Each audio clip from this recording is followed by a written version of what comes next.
Les arpilleristes de l'Ateneu de Sant Roc han presentat aquest dilluns la seva darrera creació, la qual han estat treballant durant més de 2 anys.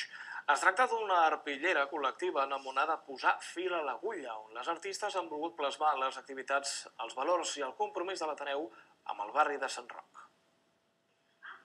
Després dels seus treballs sobre la maternitat d'Elna o sobre les lluites socials, les arpilleristes badalonines han volgut reflectir en una arpillera el treball que la Fundació Ateneu Sant Roc fa a diari en aquest barri.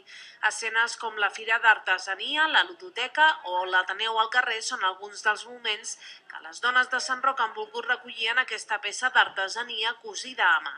En total hi apareixen prop de 200 personatges. El que sí que vam tenir molt clar des del principi era que el primer que havíem de fer era el nostre barri. I això és una part important dintre del que és aquesta arpillera al barri i la intervenció directa al carrer de l'Ateneu, que era una part que nosaltres valorem com a molt important.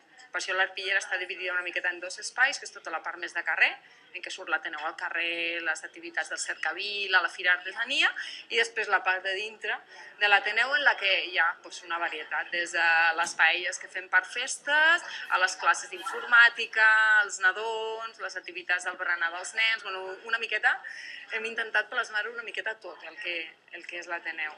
Les mateixes artistes han estat les encarregades de presentar el seu darrer treball aquest dilluns a la tarda a l'Ateneu Sant Roc. Les dones han explicat com ha estat el procés d'elaboració de la peça i han respost als dubtes del públic assistent. L'arpillera Posar fil a l'agulla es podrà veure fins al 31 de gener a la seu de l'entitat.